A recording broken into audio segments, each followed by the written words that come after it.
Guys, before we start the video, I just want to give you a quick warning that this video does contain graphical images from the Evil Dead franchise that contains, gore and body harm. So just be aware that that is going to be in this video before we start.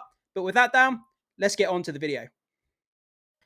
Hey there everyone, and thank you so much for clicking on this video. So in this episode of Review Flicks, we're going to be talking about the recently announced spin-off movie for the Evil Dead franchise. We have a possible release window, and we also have comments from the director regarding details and the tone of the movie. So guys, if you are new around here, consider hitting that subscribe button so you can stay up to date with all the movie and streaming news we have going on this channel. But with that down, we're going to be jumping into this article from comicflicknews.com. So, Evil Dead spin-off, director teases nasty movie, and a possible release window.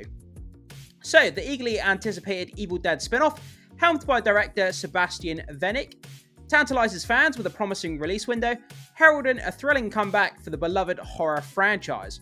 The director also offers a glimpse into his upcoming Evil Dead spin-off film, poised to follow the spine-chilling events of the Evil Dead Rise as the next thrilling chapter in the franchise. But yeah, anyway guys, so the Evil Dead franchise, 2013, it kind of rebooted the franchise and it went in a different direction. And, it was chilling, it was terrifying, the design to the Deadites was incredible, and that movie was scary as hell, guys. If you haven't seen it, you got to jump on it. And as you can see from this image that we have below here, the tone was just, I don't know what it was about that movie, and the Evil Dead Rise as well. The two last movies in the franchise, it's just, there's something really unsettling about the Deadites in the way that they've kind of portrayed those kind of zombie-esque possessed characters, and it just makes me uncomfortable to watch it. But at the same time, I can't take my eyes off it. Whenever the Deadites are on screen, you don't know what's going to happen. Chaos is going to ensue, and it's just scary, but it's hard to not watch at the same time. But it's great for horror fans. I can't wait to see where they take the franchise next. But we've got some details, so let's go down and read and see what we can learn about this potential spin-off that's going to be in the works for the Evil Dead franchise. So, nasty movie. So, director Sebastian Vennick, I think that's how you say his name, I do apologize if I'm butchering it, offers a chilling glimpse into his vision for the next chapter of the beloved Evil Dead franchise. Following the success of Evil Dead Rise, which grossed an impressive $147 million at the box office last spring, fans eagerly anticipate the continuation of the series. The Evil Dead Rise was great. It was so cool to see the franchise go in a slightly different direction, taking it out of the forest, taking it out of the cabin, taking it to a metropolitan area where it was kind of like in an apartment building, and you had this kind of really small apartment, room, and the rooms were really confined. The hallway was really narrow. You had the escalator with the blood scene, and it was really cramped, confined, and you were kind of stuck in this small apartment with this Deadite character. And it was just hell unleashed, and it was just great. It was so cool. Something fresh from the franchise we hadn't seen before. And the Deadite, the character design was just unbelievably scary. And the final battle as well. I'm not going to give anything away if you haven't seen it, but it was just crazy, crazy stuff. Go on, search it up on YouTube if you want to see it.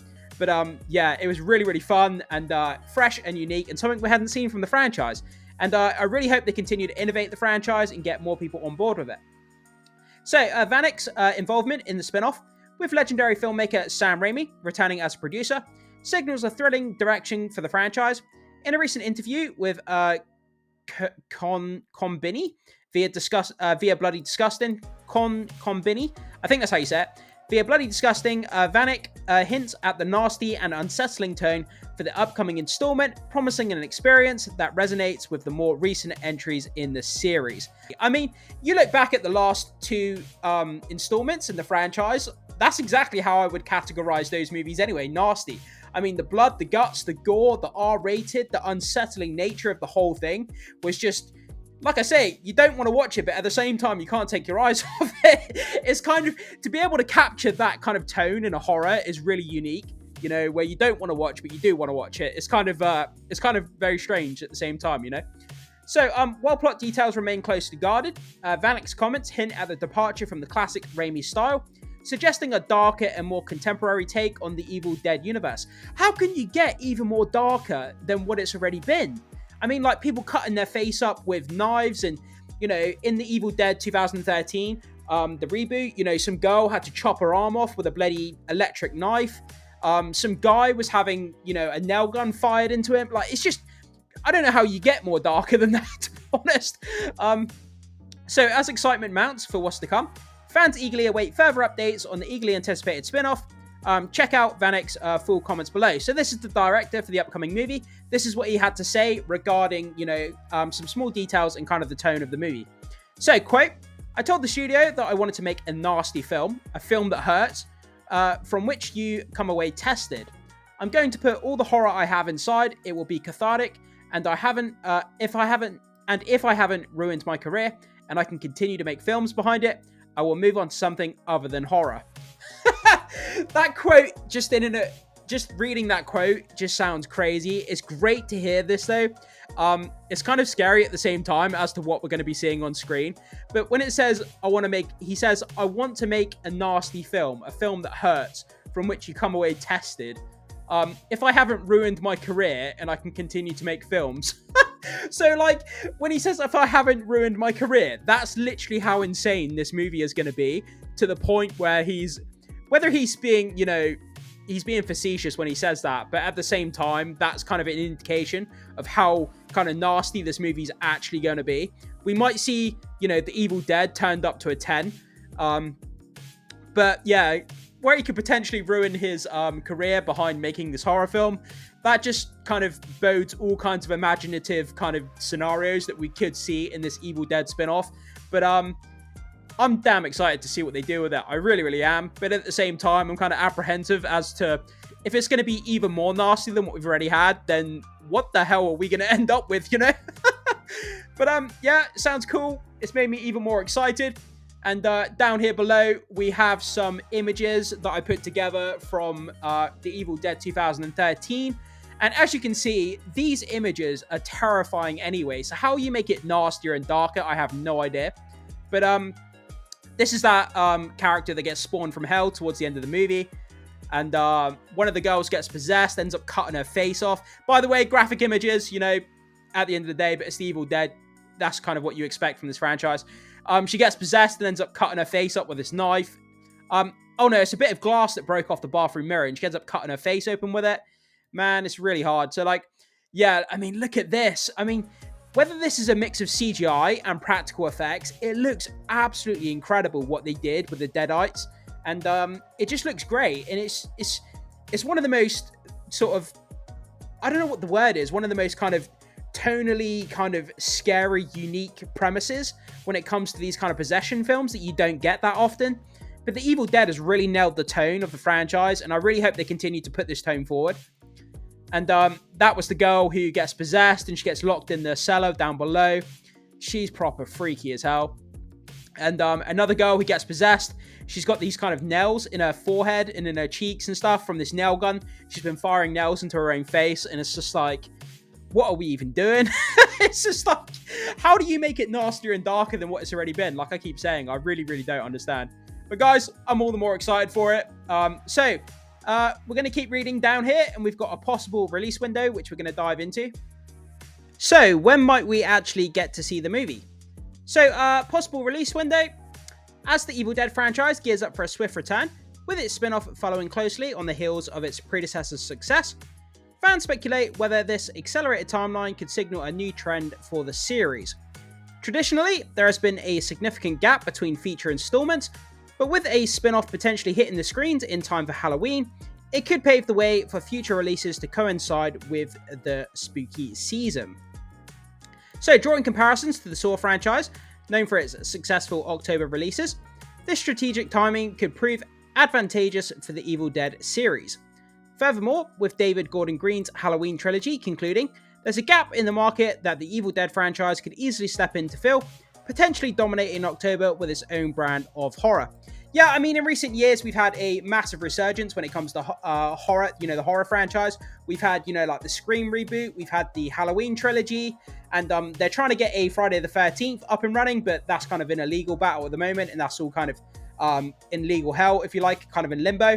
And, you know, the Evil Dead could come in, it could, you know, step into that kind of October gap, and like it said here in the article, it could fill that gap in the market. during, Halloween, during October, when people are looking for really good scary films. And by all means, this definitely fulfills the criteria of what you expect for an October Halloween kind of scarefest. So let's hope that it can fill that gap, and let's hope that we get a really good Halloween movie with the Evil Dead spin-off. That would make Halloween absolutely awesome. I think a lot of people would be happy with that. So, as the anticipation builds, Vanek, guys, I really do apologize if I'm butchering this name. I don't know how to say it, so I'm just going to call it Vanek, unveils his ambitious plans, including a hopeful release window, laying the groundwork for an exhilarating return to the realm of Evil Dead. Stay tuned for the next chapter in this beloved horror saga unfolds. Check out what Vanek said below. So, quote, from the director of the upcoming spin-off movie, he says, if all goes well, we could start filming at the end of 2024, beginning of 2025, for a release, I hope, for Halloween 2025. So guys, when they say that it's going to be potentially a Halloween movie, it's not going to be this year, it's going to be Halloween 2025. But it's really, really exciting to know that potentially, next year for Halloween, we could be getting a fresh new spin-off when it comes to Evil Dead. And it looks like it's going to be nastier and it's going to be more violent and graphic and all that stuff than what we've ever seen before. How that's even possible when it comes to this franchise, I have no idea, like I keep saying. But I'm kind of scared to see what that might be. But I'm kind of very, very interested at the same time because, it's just going to be insane. But we've got the trailer here for the Evil Dead 2013.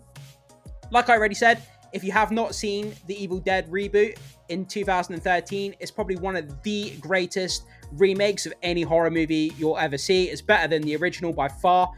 Do make sure you check it out. But if you're adverse to any kind of graphic nature, then prepare yourself because it's pretty damn graphic. But you should probably know that by now if you've been watching this video, as the pictures we've already seen. So just to finish off, we've got franchise tone changes. So obviously throughout the years, The Evil Dead, starting off in the 80s, it came out with the first movie, which was more horror orientated. Then it came up with subsequent sequels, which were a bit more campy and kind of humorous. And then the 2013 reboot came along and took it back to the more serious nature. But let's have a quick read. So 1981, Sam Raimi's original Evil Dead introduced audiences to the blend of pure horror with a touch of campiness. Its sequels, released in 1987 and 1992, respectively embraced the campy elements and humor, crafting films that were hilarious as they were blood-soaked. Bruce Campbell's iconic Ash Williams became synonymous with battling the supernatural in these movies. Yeah, I mean, Bruce Campbell's Ash Williams, he's a horror icon. He's just become part of the zeitgeist when it comes to being a horror fan or horror aficionado. There's comic books, there's graphic novels, there's movies, all kinds of things. I don't think he's ever going to come back to play the character again. But, just the fact that he had a chainsaw as an arm and stuff like this, his character was crazy, unhinged, and it will forever be in the zeitgeist of, horror genre when you think of horror movies. So, however, the franchise took a darker turn in 2013 when director Fede Alvarez. So, Alvarez delivered a gritty and gory reimagining of the series, departing from the comedic tone of its predecessors. Yeah, that kind of campy humor take of the Evil Dead franchise in 2024, there's no way that would work. It wouldn't make any money. No one would really care. It would feel more like a scary movie, kind of satirical take on horror. And I don't think anybody really wants that. People love the kind of serious, gritty, violent tone of what the Evil Dead franchise has become. So stay tuned for Comic Flick News for all the latest details surrounding the upcoming Evil Dead spinoff. Yeah, and that goes for the channel, YouTube channel here, guys. If we get any more details regarding this franchise, of spin-offs or subsequent sequels or anything to do with the Evil Dead franchise, I'll make sure I'll update all of you guys on the channel so you can stay informed when it comes to this franchise. But yeah, so it looks like Fede Alvarez is going to be... Fede Alvarez did the 2013 remake, and it looks like Sebastian Vanek is going to be doing the spin-off. It's going to be nasty, and it's going to come out potentially in October, Halloween 2025. So mark your calendars for that, guys. But jump into the comment section. I can't wait to hear what you have to say about this. Are you looking forward to a new Evil Dead movie? And what do you think about his comments saying that it's going to be nasty and, it's just going to potentially ruin his career? That's how scary it's going to be. I'm not sure what to make of it, but I can't wait to hear what you have to say. Thank you so much for watching, and I will see you soon.